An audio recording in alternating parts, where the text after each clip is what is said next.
Welcome back to my YouTube channel Sampa কিচেনের তরফ থেকে তোমাদেরকে অনেক অনেক স্বাগত। তো আজকে রেসিপিটা হচ্ছে শস্য আর পোস্ত দিয়ে আইড় মাছ। তো কীভাবে বানাবো তা চলো দেখ। আইড় মাছটা আমি ধুয়ে রেখেছি, তো এর মধ্যে দিয়ে দিব লবণ,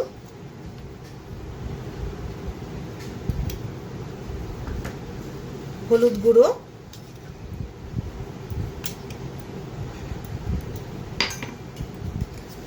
আর কালারের জন্য কাশ্মীরি লঙ্কার গুঁড়ো, দিয়ে দিব সর্ষের তেল,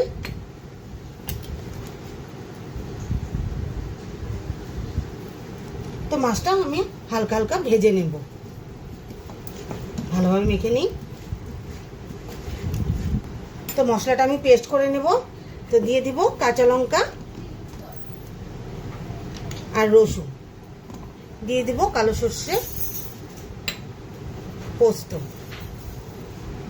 দিয়ে ভালোভাবে পেস্ট করে নেব। কড়াটা বসিয়ে দিয়েছি, তো দিয়ে দেবো সর্ষের তেল। তো এক এক করে মাছগুলো ছেড়ে দিব।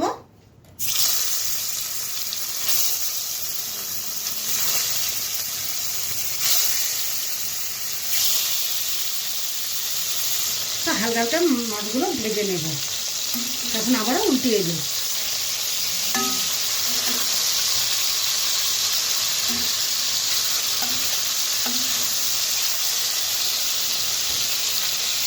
তো মাছগুলো ভাজা হয়ে গেছে, এক এক করে নামিয়ে নিই।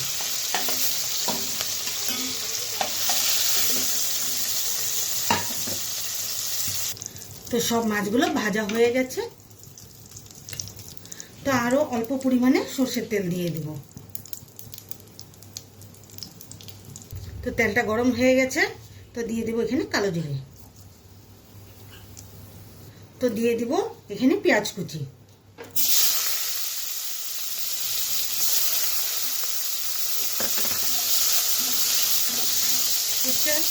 পেঁয়াজটা একটু হালকা হালকা ভেজে নেব। তো পেঁয়াজটা হালকা হালকা ভাজা হয়ে গেছে, এখন পেস্ট করে রেখেছি মশলাটা দিয়ে দিব।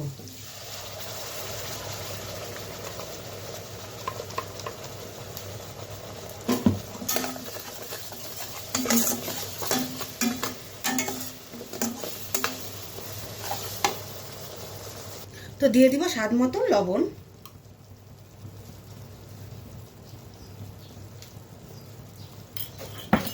হলুদ গুঁড়ো,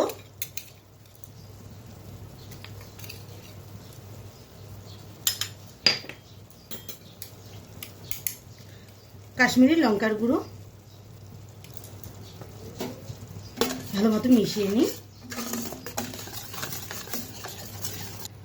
তো সব মশলাগুলো মিশিয়ে নিয়েছি, তো এখন দিয়ে দিব টক দই।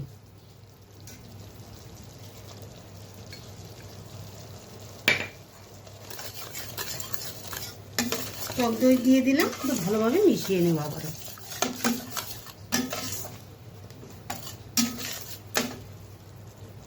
তো মশলাটা কষিয়ে নিয়েছি, তো এখন মাছগুলো বিছিয়ে দিব।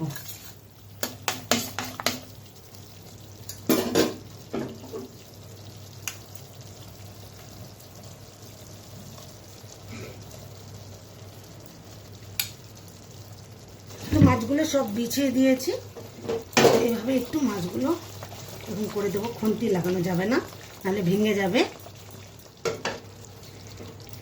তা এখন পরিমাণ মতন জল দিয়ে দেব।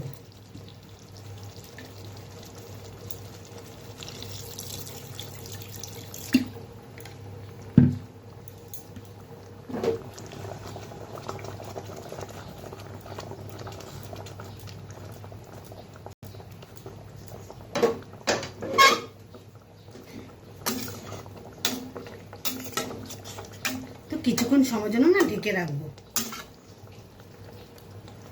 মাছটা সিদ্ধ হওয়ার জন্য ঢেকে রাখবো। ঢাকনাটা উঠিয়ে দিই। তো মাছটা আমার হয়ে গেছে,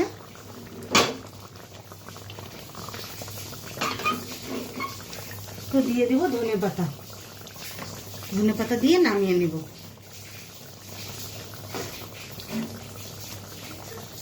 তাহলে নামিয়ে নিই।